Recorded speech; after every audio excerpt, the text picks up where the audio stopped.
"Hand over your work," the CEO's son barked, waving his hand like he was swatting a fly. I said nothing, just smiled. The project I had spent 2 years perfecting was about to be stolen by a man who couldn't write a single line of code. His daddy might own the company, but my team had built its future. During his Global Partners demo, every screen went black. The CTO turned slowly to the CEO and whispered, "Please tell me your son didn't just delete the live build." My name is Polly Morgan. At 32 years old, I had already established myself as one of the top software engineers at Vertex Technologies, a company known for innovative business solutions in the financial sector. I joined Vertex fresh out of grad school, drawn by their reputation for valuing talent over politics. For 6 years, I had thrived there, climbing from junior developer to senior engineer, leading a team of 4 brilliant minds. 2 years ago, our CEO, Richard Hayes, approved my proposal to develop a revolutionary client management system that would integrate artificial intelligence to predict customer needs before they even articulated them. This wasn't just another project for me. It represented everything I believed about technology, that it should anticipate human needs, not just respond to them. My team consisted of Jamie, a database expert with 10 years of experience, Alex, a UI wizard who could make the most complex functions intuitive, Dylan, our AI specialist who had written papers on predictive algorithms, and our newest member, Taylor, a promising recent graduate who reminded me of myself at that age, eager, brilliant, and ready to prove himself. For almost 2 years, we worked tirelessly. Late nights blurred into early mornings. We celebrated small victories with pizza parties in our conference room and supported each other through frustrating bugs and seemingly impossible deadlines. We became more than colleagues. We were a family unified by a common vision. The company culture at Vertex had always been one of its strongest assets. Richard, despite being CEO, regularly visited different departments, learning names, and taking genuine interest in what everyone was working on. Walter Simmons, our CTO and my direct supervisor, was the kind of leader who gave you space to innovate but was always available when you needed guidance. I had found my professional home. Then, everything changed when Richard's son, Jackson Hayes, joined the company. Jackson was 26, with a business degree from a prestigious university that everyone knew he'd only gotten into because of his family connections. He had 0 technical experience and, from what I could tell during his introduction at the company-wide meeting, 0 interest in actually learning the business. Yet Richard announced that Jackson would be taking on the role of Innovation Strategy Director, a newly created position that no one quite understood but everyone knew was manufactured to give him authority. I tried to remain optimistic. Everyone deserves a chance to prove themselves, I thought. Maybe he had hidden talents or insights that weren't immediately apparent.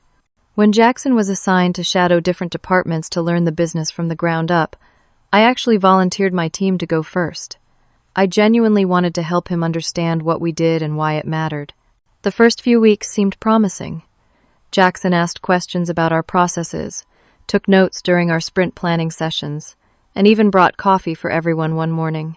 He seemed particularly interested in my leadership style, asking how I managed to keep everyone motivated and aligned. I shared openly, believing I was mentoring the CEO's son and potentially influencing the future direction of the company. "You really know how to inspire people, Polly," he said during one of our one-on-one sessions. "I hope I can build that kind of respect when I have my own team." I felt a warm glow of pride at being recognized, not just for my technical skills, but for my leadership abilities as well. I started to think maybe Jackson would surprise everyone and grow into a valuable member of the company. Then came the department meeting where everything changed. Our team had just completed a minor side project, a customer feedback analysis tool that could categorize comments based on sentiment and topic.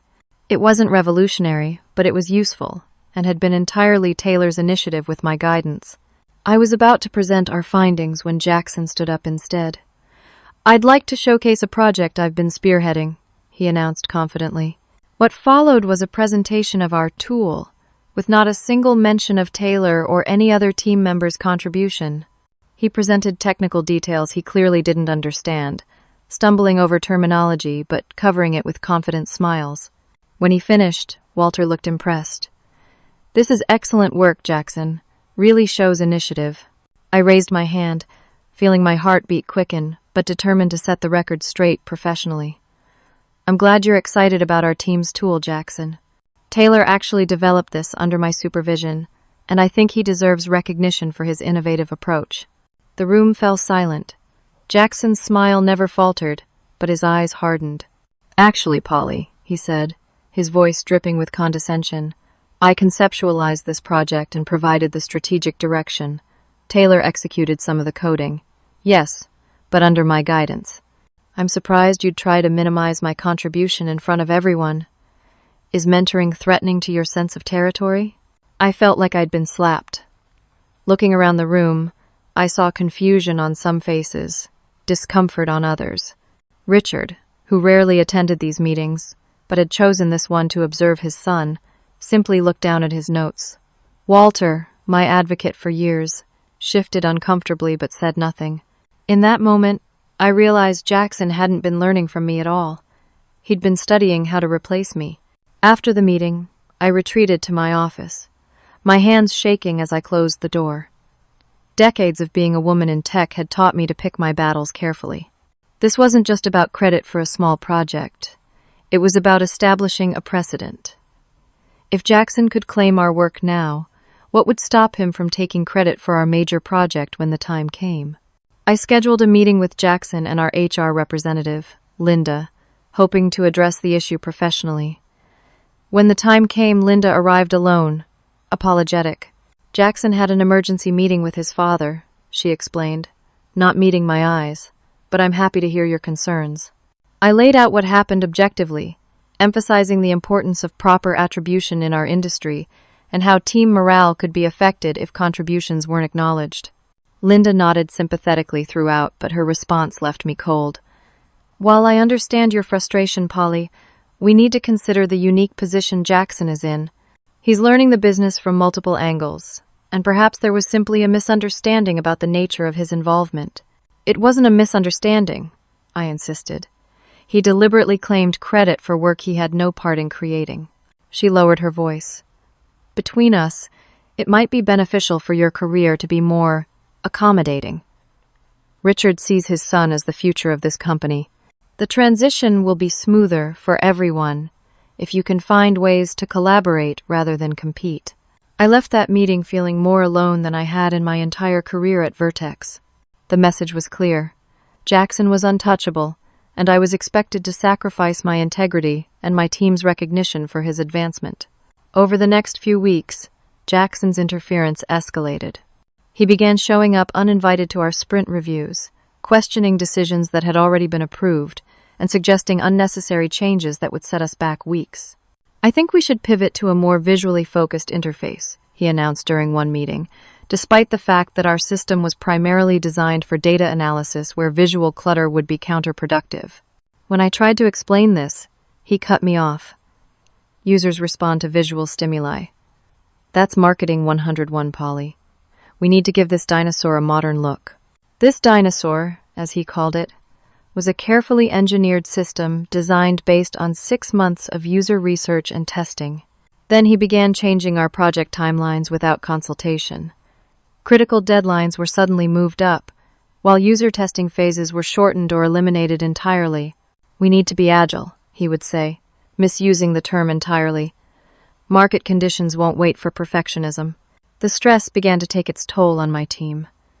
Jamie, who had been with me from the beginning, came to my office one afternoon, closing the door quietly behind him.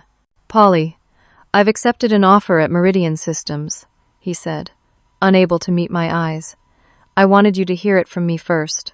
I felt like someone had punched me in the gut. Jamie wasn't just a database expert. He was the backbone of our team, the one who kept us grounded when we got too caught up in theoretical possibilities. Is it because of Jackson? I asked, already knowing the answer. It's because I can't do my best work here anymore, he replied carefully. The constant changes, the disregard for our expertise. I didn't sign up for this kind of environment. After Jamie left, I realized I needed to protect what remained of our project and team. I implemented new backup procedures, creating redundant copies of our work on secure servers.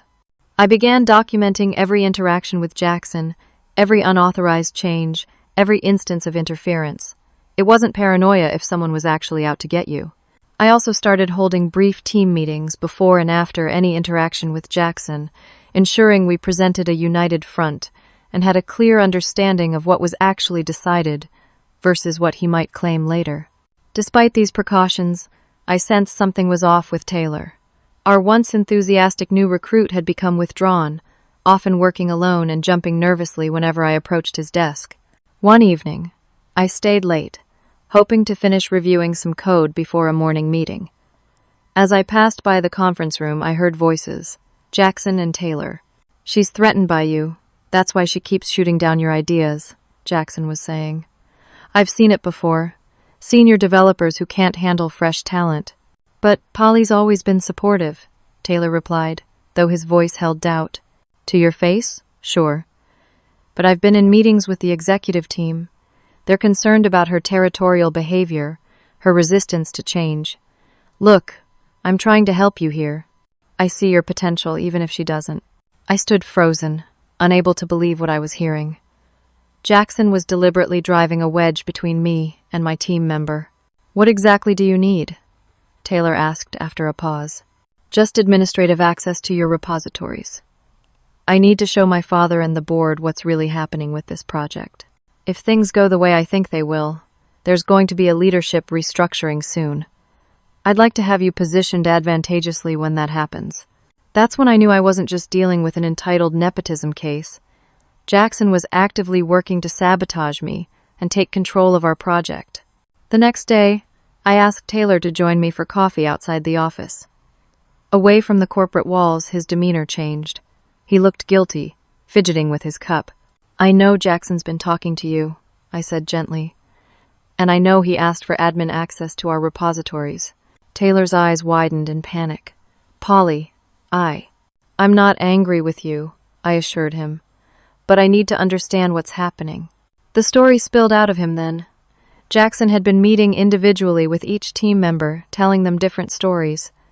Alex had been told I was planning to outsource the UI work. Dylan had heard I didn't have confidence in his AI implementations.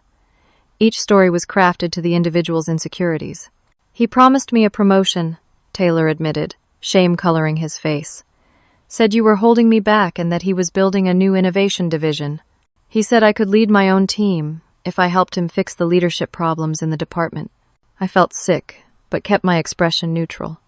"Did you give him the access?" Taylor nodded miserably. "Last week. I didn't think he'd actually use it. He said it was just to show the board our progress." I thanked Taylor for his honesty, assuring him that our primary concern now was protecting the integrity of the project we'd all worked so hard on. Inside, though, I was calculating just how much damage Jackson could do with that level of access, and how little time I might have to stop him. The following week, I dedicated myself to rebuilding the fractured trust within my team. I called a private meeting off-site, away from the office cameras and potential interruptions. Dylan and Alex arrived looking wary, while Taylor couldn't meet anyone's eyes. "I know Jackson has spoken to each of you individually," I began, deciding that transparency was our only path forward. "And I know he's told each of you something different about me and about the future of our project." Their surprised expressions confirmed that they hadn't discussed these conversations with each other. "I'm not here to tell you who to trust," I continued, "but I am going to share facts that you can verify independently." Over the next hour, I showed them the original project documentation with my signature, emails from Richard and Walter approving my leadership, and the consistent performance reviews where my management had been praised. I also pulled up the repository logs showing recent access patterns and unusual activity from Jackson's credentials. "He's been exploring the system architecture," Dylan noted, leaning forward with concern, "but he hasn't made any changes yet." "That we can see," Alex added. "There are ways to hide your tracks if you know what you're doing." "Does he, though?" Taylor asked. "Know what he's doing, I mean, technically." It was a fair question. Jackson talked a good game in meetings, throwing around industry jargon, but I'd never seen evidence that he could actually write code or understand system design. "I don't know," I admitted. "But I think we need to operate under the assumption that he's either technically capable or has found someone who is. We developed a plan. Dylan would create a subtle monitoring system that would alert us to any changes made to critical components. Alex would implement additional authentication requirements for certain sensitive operations. Taylor, eager to make amends, volunteered to create a completely separate backup system that only I would have access to. "I'm sorry I believed him," Taylor said as we wrapped up. "He seemed so confident, and he's the CEO's son." "He picked you because you're new," Alex said kindly. "We've all been there." With a renewed sense of unity, we returned to work. I felt cautiously optimistic that we could protect our project while continuing to make progress toward our rapidly approaching deadline, a demonstration for global financial partners that could result in contracts worth millions. I also decided to confide in Walter Simmons, the CTO who had been my mentor since I joined Vertex. Though he reported directly to Richard, he had always valued technical excellence and integrity. We met for lunch at a small cafe 3 blocks from the office. "I was wondering when you'd come to me about this," Walter sighed after I explained the situation. His gray eyes looked tired behind his glasses. "Jackson's been problematic in several departments." "Then why hasn't Richard done anything?" I asked, unable to keep the frustration from my voice. Walter stirred his coffee slowly. "Richard built this company from nothing. 20 years of 70-hour weeks, mortgaging his house, missing his son's childhood. I think in his mind, giving Jackson a position of authority is making up for lost time. At the expense of the company's future? Richard doesn't see it that way. He sees any resistance to Jackson as resistance to his attempt to build a legacy." Walter leaned forward. "I've tried to guide Jackson toward areas where he might actually contribute positively, but he's fixated on your project. He keeps telling Richard it's the key to the company's future."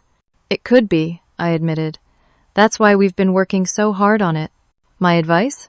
Make the Global Partners demo so impressive that no one can dispute your team's value. Success is your best protection right now." I left feeling both reassured that Walter understood the situation and disheartened that even he felt limited in his ability to address it directly. The political reality was clear. As long as Jackson was Richard's son, he would be given chances that no one else would receive. Our team redoubled our efforts, working nights and weekends to prepare for the demo. The system was coming together beautifully. Our AI could now predict client needs based on minimal inputs. The interface was intuitive yet powerful, and the security protocols exceeded industry standards. Despite Jackson's continued presence in meetings and his increasingly aggressive questioning, we maintained our focus. Then, 3 days before the scheduled Global Partners demo, disaster struck. Dylan burst into my office, his usual calm demeanor completely shattered. "Someone's been in the code base," he said without preamble. "Not just looking this time, making changes." I followed him to his workstation where he pulled up sections of code with subtle modifications. To an untrained eye, they would look like minor optimizations or refactoring. But Dylan and I could see the truth. These changes introduced critical vulnerabilities and logic errors that wouldn't be immediately apparent but would cause catastrophic failure when the system attempted to process complex operations exactly the kind we'd be demonstrating to the partners. "How bad is it?" I asked, already knowing the answer. "If we hadn't caught it? Total system failure during the most resource-intensive operations. It would have crashed spectacularly right when we were showing off the predictive analytics." Dylan pulled up the access logs. Jackson's credentials, multiple late-night sessions over the past week. My blood ran cold. This wasn't just interference or taking credit anymore. This was deliberate sabotage. I immediately called Walter, who agreed to meet me in his office. I brought printouts of the code comparisons and access logs, laying them out methodically as I explained what we'd discovered. Walter examined the evidence, his expression growing grimmer by the minute. I don't even have words. This goes beyond unprofessional. This is actively malicious. We need to take this to Richard, I insisted. Jackson has gone too far. Walter hesitated. Let me talk to him first. Coming from you, it might seem like I'm threatened by him. Isn't that exactly what Jackson wants everyone to think? I couldn't keep the bitterness from my voice. I understand your frustration, Polly. Truly. But navigating this requires delicacy. Let me speak with Richard privately, show him the evidence. I reluctantly agreed, knowing Walter had more political capital with the CEO than I did. The next morning, however, Walter called me with news that made my stomach drop. Richard wants to see you in his office. Now. Richard Hayes's office occupied the corner of our top floor, with floor-to-ceiling windows offering a panoramic view of the city. Despite having been in the company for years, I'd only been in this space a handful of times, usually for good news like promotions or project approvals. This time, the atmosphere was decidedly different. Richard sat behind his massive desk, his normally friendly face set in hard lines. Jackson stood by the window, arms crossed, a smug smile playing at his lips. "Polly," Richard began without preamble, "Jackson tells me you've been making accusations about him tampering with your project's code." My mind raced. Walter had said he'd speak to Richard alone. Had Jackson somehow been present during that conversation, or had Richard immediately shared everything with his son? "Not accusations, sir. Evidence.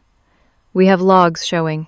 "Logs that could easily be manipulated," Jackson interrupted, "by someone with your level of access and technical skill." I stared at him in disbelief. "Are you suggesting I sabotaged my own project?" Richard sighed heavily. "What I'm seeing is typical developer paranoia about protecting territory. Jackson has been trying to contribute to this project for months, and at every turn you've resisted his input. With respect, sir, Jackson has no technical background. His input has consistently contradicted established best practices and user research. Innovation often comes from outside conventional thinking," Richard replied, quoting one of his own frequent sayings about disruption. "Jackson may not have your technical skills, but he understands the market in ways you don't." "The market won't matter if the product fails," I countered, struggling to maintain my professional composure, "and the changes made to our code would ensure failure." "Enough," Richard raised his hand.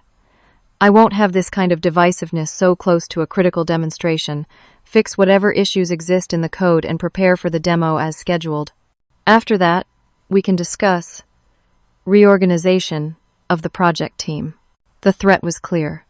After the demo, I would likely be removed from the project I had conceived and led for 2 years. "And Polly," Richard added as I turned to leave, "these conspiracy theories about sabotage need to stop. They're beneath someone of your caliber and experience." As I left the office, Jackson followed me into the hallway. Once we were alone, his friendly mask dropped completely. "You should have played along," he said quietly. "We could have shared credit. Now you'll get none." I looked at him, really looked at the man who had systematically worked to undermine everything my team had built. "Why?" I asked simply. "Why this project? Why me?" His expression hardened. "Because it's the future of the company. My company. And because everyone respects you, looks up to you. Polly built it from scratch. Polly knows best. Well, after the demo fails, we'll see who they respect." He walked away, leaving me standing in the hallway with the stunning realization that this had never been about the project at all. It had been about me. Jackson saw me as an obstacle to the recognition he felt entitled to but hadn't earned. I had 72 hours to save 2 years of work from a man determined to see it fail. For the next 72 hours, I barely left the office. My team and I worked around the clock, methodically identifying and fixing every malicious change Jackson had introduced into our system. We ordered takeout, caught naps on the office couch in shifts, and maintained a constant vigilance over the codebase. "He's getting more sophisticated," Dylan observed on the second night as we discovered yet another subtle bug. "These aren't amateur mistakes anymore. Either he's learning fast or he's got help," Alex finished, rubbing his tired eyes. "Someone who knows what they're doing." The thought had occurred to me as well. Jackson might have recruited a developer from another team, or even hired an outside consultant to help him sabotage our work. The betrayal hurt, but it also strengthened my resolve. This wasn't just about my career anymore. It was about standing up to someone who was willing to destroy other people's work for his own advancement. Taylor, still eager to prove his renewed loyalty, had been maintaining our secure backup system religiously. "I've set up automated comparisons between the current build and our secure version," he explained. "Any unauthorized changes will trigger an alert to all of us." By the morning of the demonstration, We had managed to clean up the codebase and verify its stability through rigorous testing. We hadn't slept more than a few hours each, but we had saved the project. I felt a mixture of exhaustion, pride in my team, and simmering anger toward Jackson and the system that protected him. Walter stopped by as we were making final preparations. "How are we looking?" he asked, his expression conveying more than his casual words. "Ready," I assured him. "We fixed all the issues we could find and implemented additional safeguards." He lowered his voice. "Richard insists that Jackson take a prominent role in the presentation." I tried to push back, but he's the CEO and Jackson's his son, I finished, too tired to be diplomatic. "I'll be there the whole time," Walter promised. "And for what it's worth, I've made sure the board is aware of some of my concerns, though in general terms to avoid accusations of bias." The global partners began arriving at 10 o'clock. These were representatives from financial institutions across Europe, Asia, and South America, potential clients, whose contracts would be worth millions in recurring revenue. Richard greeted them in the lobby, all charm and confidence, with Jackson at his side dressed in an expensive suit that screamed aspiring executive. I noticed Jackson had been avoiding me all morning, which seemed strange given his previous pattern of interference. As we moved the partners into our large conference room for the demonstration, I kept a careful eye on him. There was something in his demeanor, a barely contained excitement that made me deeply uneasy. Richard opened with a brief welcome, then introduced Jackson as the driving force behind our newest innovation. I saw Walter's jaw tighten, but he remained silent. My team exchanged glances but maintained professional expressions.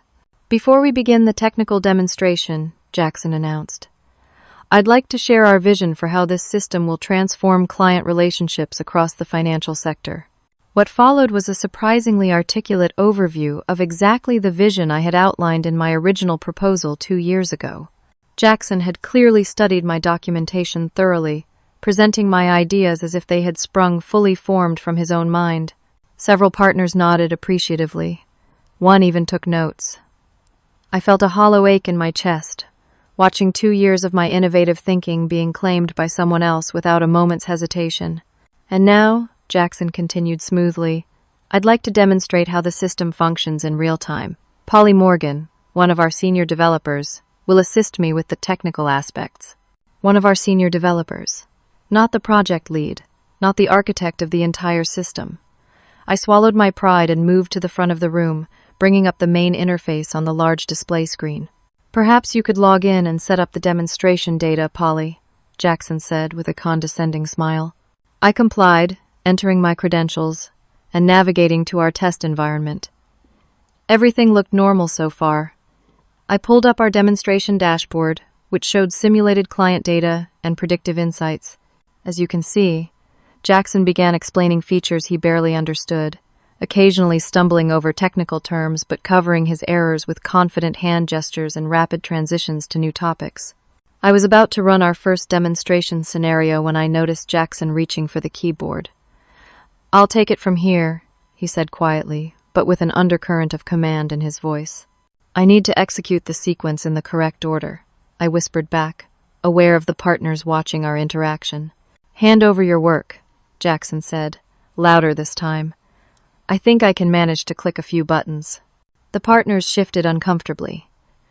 Richard frowned from his position at the back of the room. "Hand over your work," Jackson barked suddenly, waving his hand like he was swatting a fly, his composure cracking. "I'm running this demonstration." The room went silent. Every eye was on us. I could feel Walter's gaze boring into the back of my head, silently communicating that I needed to avoid making a scene. I said nothing, just smiled and stepped aside. Jackson took my place at the keyboard, his fingers hovering uncertainly over the keys. I knew in that moment that he had no idea how to properly operate the system. He began clicking randomly, navigating away from our carefully prepared demonstration environment. "Let me just access the live version," he muttered, more to himself than to the audience. "More impressive data there." Alarm bells rang in my head. We never used the live build for demonstrations. It contained actual client data and was still being optimized for performance. Before I could stop him, Jackson opened a terminal window and typed a series of commands. I recognized them immediately. He was attempting to deploy the latest build to the production server, a process that required careful preparation and testing.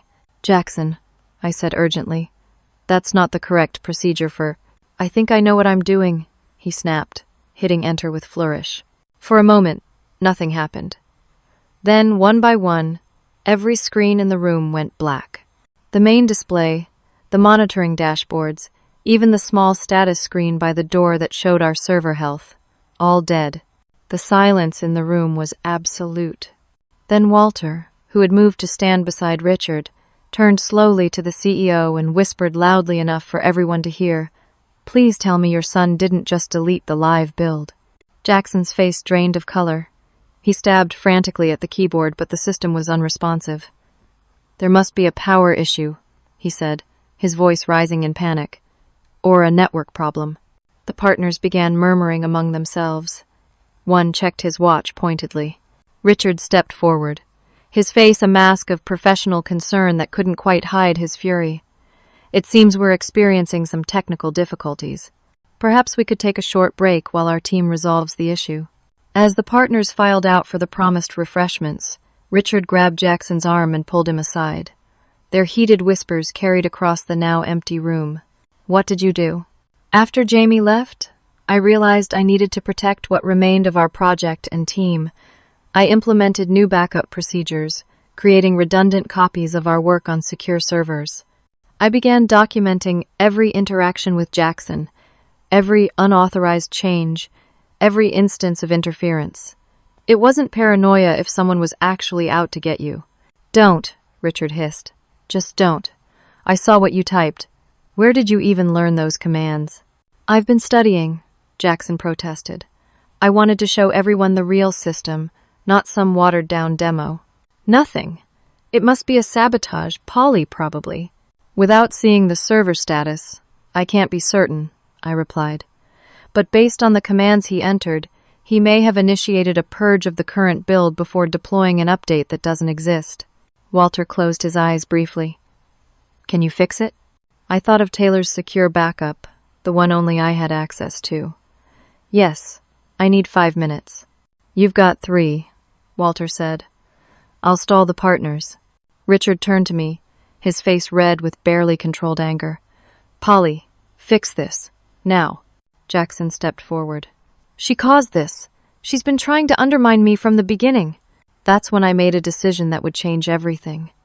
Instead of defending myself or rushing to fix the problem immediately, I asked for what I needed. "I can restore the system," I said calmly. "But first, I'd like 5 minutes to address the partners directly. Alone." Richard looked like he might explode. "This is hardly the time for—" "5 minutes," I repeated. "Then I'll fix everything. You have my word." Walter stepped in. "Richard, we don't have many options right now. Let her try." After a moment of internal struggle visible on his face, Richard nodded curtly. 5 minutes. Not 1 second more. The partners returned to the conference room, now buzzing with speculative conversations about the technical failure they had witnessed. I stood at the front, a strange calm having settled over me. Years of solving complex problems under pressure had prepared me for this moment, though I'd never imagined the problem would be quite so human. "Ladies and gentlemen," I began, my voice steady, "I want to thank you for your patience. What you just witnessed was actually a controlled demonstration of our disaster recovery protocols." A ripple of surprise moved through the room. Richard and Jackson, standing at the back, looked equally shocked. In today's digital environment, system failures aren't just possible, they're inevitable. The question isn't if your systems will face a crisis, but how quickly and effectively you can recover from one. I moved to my laptop, which was connected to a secondary system independent of the main network. With a few keystrokes, I brought up a simplified interface. What you're seeing now is our emergency recovery console. In a real-world scenario, this would be activated automatically upon detection of a critical system failure. I entered my credentials and initiated the recovery sequence that would restore from Taylor's secure backup. As I worked, I continued explaining as if this had been planned all along. Our system maintains encrypted, distributed backups that can be accessed even when the main infrastructure is compromised, whether from external attacks, internal errors, or even, I paused meaningfully, accidental misuse of administrative commands. Several partners nodded with understanding. One older gentleman in an expensive suit leaned forward with particular interest. The average financial institution takes between 4 to 6 hours to recover from a major system failure. Our target is under 5 minutes. I hit the final command to restore the system. One by one, the screens around the room flickered back to life, displaying our interface exactly as it had been before Jackson's interference. 4 minutes and 22 seconds, I announced, allowing myself a small smile. Still room for improvement. A spontaneous round of applause broke out among the partners. The older gentleman who had been watching closely actually stood up, nodding with approval. Now, I continued, seizing the momentum, let me demonstrate the actual features of our client management system, which is designed to anticipate needs, streamline operations, and increase customer satisfaction across all touchpoints. For the next 20 minutes, I led a flawless demonstration of everything our system could do. I explained complex technical concepts in terms the partners could understand, showed real-world applications relevant to their businesses, and answered technical questions with confidence born of intimate knowledge. Throughout my presentation, I periodically invited Jackson to explain certain strategic elements. Jackson, perhaps you could share your thoughts on how this feature addresses the market trends you've been researching. It was a calculated move. Each time, Jackson would step forward, obviously unprepared, and fumble through vague statements that revealed his lack of understanding. I never contradicted him directly or showed any sign of frustration. Instead, I would thank him and then clarify his points with accurate, detailed information. What Jackson is referring to, I would say, is how our predictive analytics engine uses multiple data streams to anticipate client needs before they're articulated. Let me show you exactly how that works. By the end of the demonstration, the contrast between my comprehensive knowledge and Jackson's superficial understanding was stark, yet I had never once directly criticized him or appeared anything but professionally supportive. The partners were impressed. The gentleman who had stood earlier approached me directly after the presentation concluded. "Miss Morgan," he said, extending his hand, "Harold Blackstone, Meridian Financial. That was the most honest product demonstration I've seen in 20 years. Honest? I asked, surprised by his choice of words. He smiled knowingly. Any company can show me a system working perfectly. You showed me a system failing and then recovering flawlessly. That tells me far more about your team's competence and preparation than any scripted demo ever could." As the partners mingled and discussed what they'd seen, Walter approached with a barely suppressed smile. "That was inspired," he said quietly. "I've already had 3 partners ask for private meetings to discuss implementation timelines." Richard stood nearby, his expression unreadable as he watched Jackson attempt to engage with a partner who was clearly trying to end the conversation. For the first time since this ordeal began, I allowed myself to hope that the truth had finally become too obvious to ignore. The partners began to depart, many stopping to shake my hand specifically and mention how impressed they were with the recovery demonstration. As the room cleared, I braced myself for the confrontation I knew was coming. The professional mask I had maintained throughout the demonstration was beginning to crack as exhaustion and emotion caught up with me. Jackson stormed over, his face contorted with fury. "You set me up," he hissed. "You made me look like an idiot." "You didn't need my help with that," I replied, too tired to maintain diplomacy. "Jackson, enough," Richard's voice cut through the tension. "My office, now, both of you." As we rode the elevator in silence, I knew this meeting would determine not just the fate of my project, but my entire future at Vertex Technologies. I had taken an enormous risk by exposing Jackson's incompetence rather than covering for him. Now I would face the consequences, whatever they might be. Richard's office felt smaller somehow, more confined than during our previous meeting.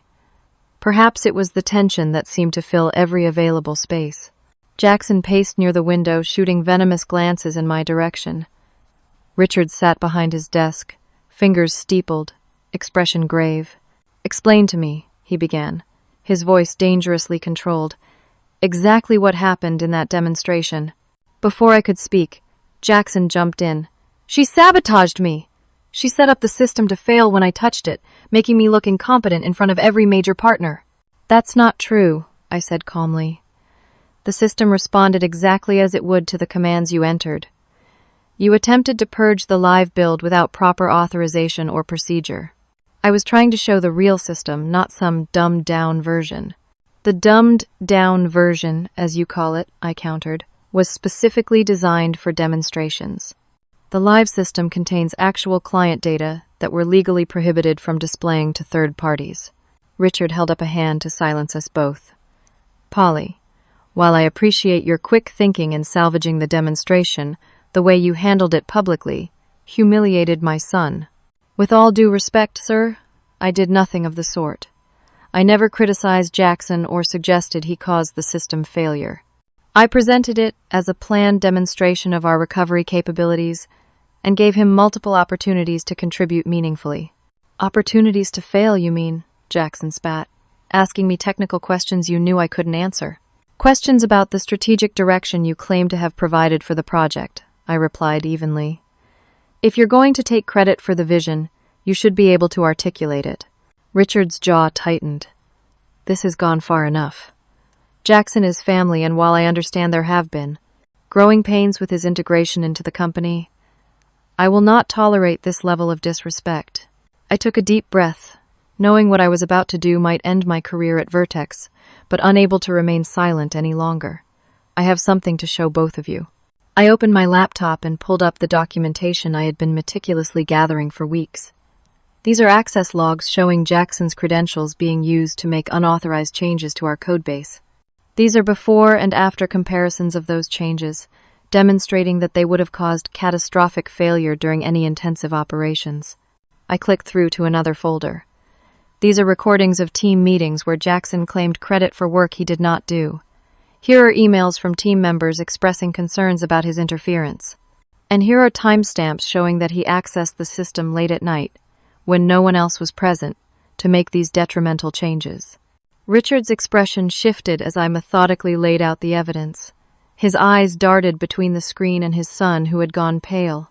She could have fabricated all of this, Jackson protested, but his voice lacked conviction.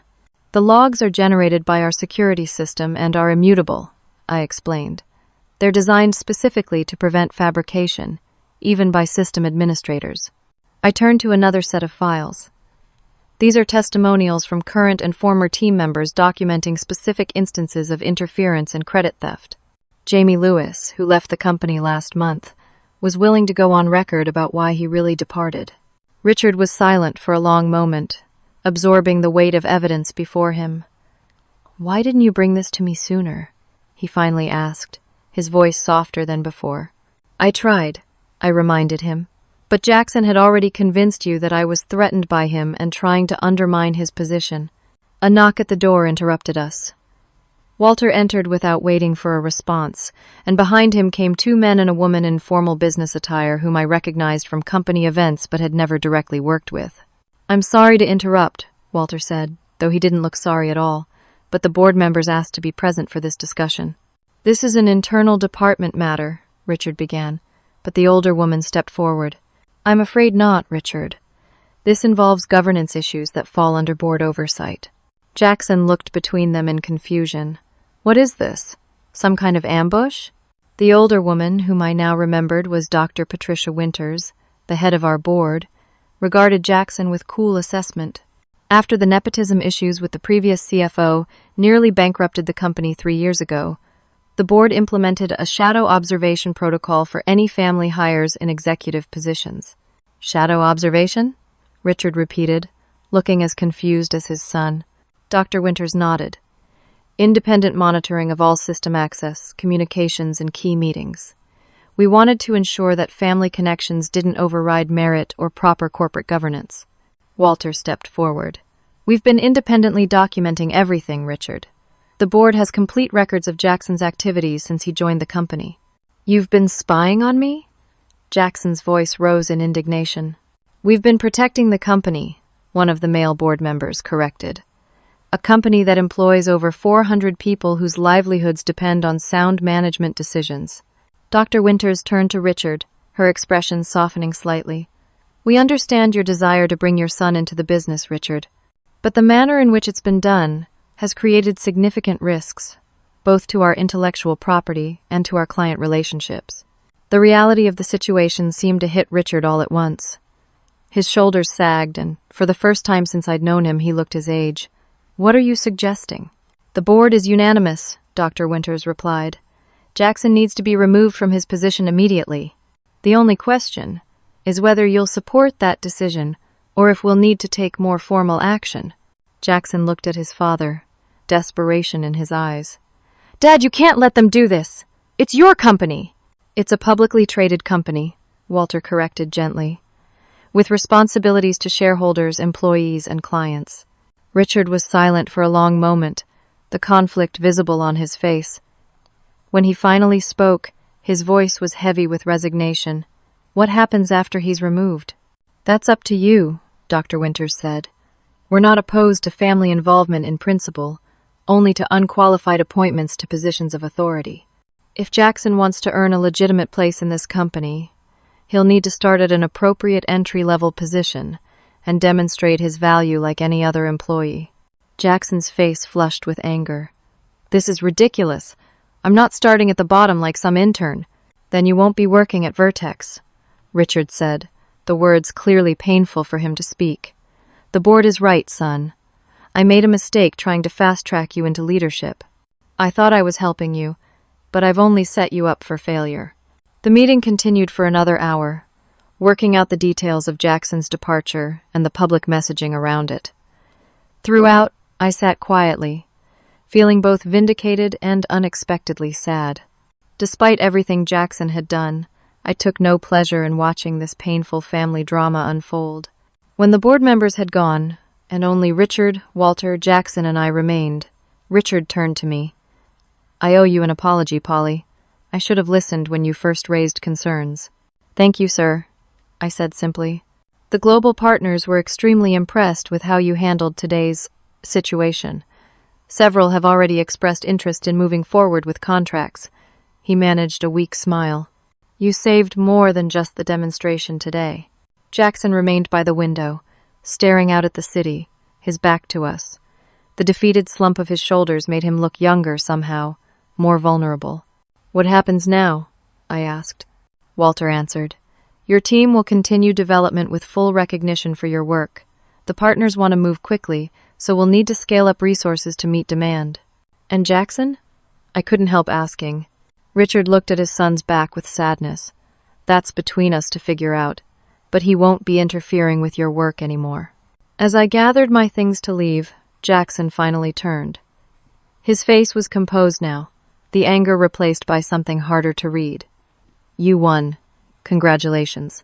I met his gaze steadily. This wasn't about winning or losing, Jackson.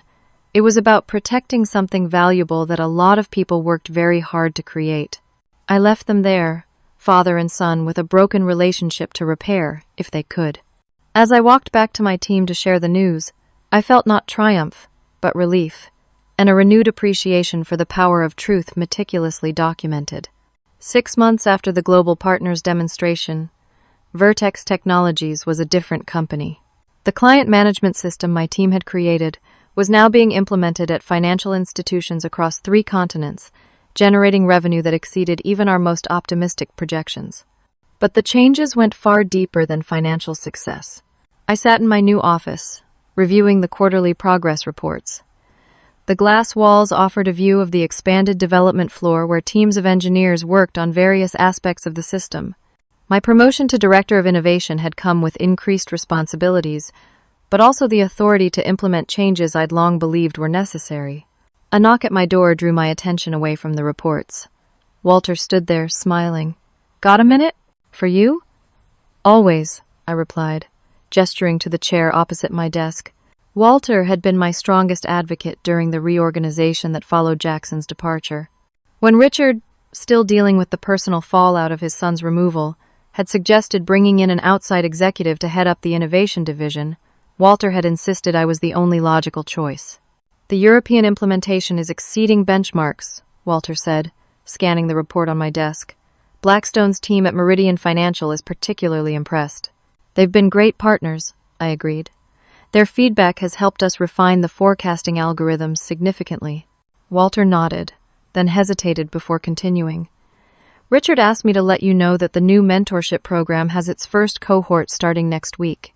He was hoping you might speak to them about project leadership. The mentorship program had been my suggestion during one of the difficult conversations that followed the demonstration incident. Rather than simply removing Jackson and moving on, I had proposed creating a structured development track for all new employees, including family members, that would provide proper guidance and clear evaluation metrics. I'd be happy to, I said. Has he mentioned anything about Jackson? Walter finished my question. He's completing his computer science degree. Apparently he's doing quite well, especially in the practical applications courses. Richard is cautiously optimistic. I felt a complex mixture of emotions at this news. Despite everything Jackson had put me and my team through, I didn't wish him ill. That's good to hear. Everyone deserves a second chance if they're willing to earn it. That's more generous than many would be in your position, Walter observed. I shrugged. What happened was never really about Jackson and me as individuals. It was about values, merit versus entitlement, collaboration versus competition, creation versus control. The company had to decide what it stood for. As Walter left, I turned to the window, reflecting on the journey of the past 6 months. The scars remained. Jamie had not returned despite our offers, and there had been moments when the stress of everything that happened had made me question whether I wanted to stay at Vertex. But in the aftermath of crisis, something unexpected had emerged, a stronger company culture built on transparency and mutual respect. Richard had changed too. Though the situation with his son had been painful, it had forced him to confront the gap between his stated values and his actions. He now took a more active role in mentoring promising employees regardless of their background or connections, while maintaining appropriate professional boundaries with his son. My team had grown from 3 to 15 as we expanded development to meet client demand. Alex now led our UI divided by UX division, Dylan headed advanced algorithm research, and Taylor, the young developer whose temporary betrayal had nearly cost us everything, had matured into a reliable project manager who specialized in security protocols. Looking at what we had built together, I felt a deep sense of satisfaction that went beyond professional accomplishment. We had faced a crisis that could have destroyed careers and relationships, yet emerged stronger for having navigated it with integrity. The lessons I'd learned through this experience had transformed not just my career, but my understanding of leadership. Document everything, but know that documentation alone isn't enough. You need allies who share your commitment to truth. Stand your ground on matters of principle, but don't make every disagreement a battle of wills. And perhaps most importantly, recognize that true revenge isn't about destroying your opponent, but creating something they can't diminish or take away. My phone buzzed with a message from Alex. New feature demo ready when you are. I smiled, gathering my notes. The work continued, as it always would, but now without the shadow of sabotage or the weight of unacknowledged contributions. As I walked through the development floor toward the testing lab, I passed a framed quote Richard had installed after the reorganization. It was something I had said during one of our planning meetings. Build systems that anticipate needs, teams that anticipate problems, and a culture that anticipates growth. Seeing my words guiding the company we were rebuilding together felt like the most meaningful victory of all. Have you ever had to stand up to someone who tried to take credit for your hard work? What did you do? I'd love to hear your experiences in the comments below. If this story resonated with you, please like, subscribe, and share it with others who might be facing similar challenges in their professional lives. Thank you for joining me on this journey, and remember, sometimes the most calculated response isn't destruction, but creation.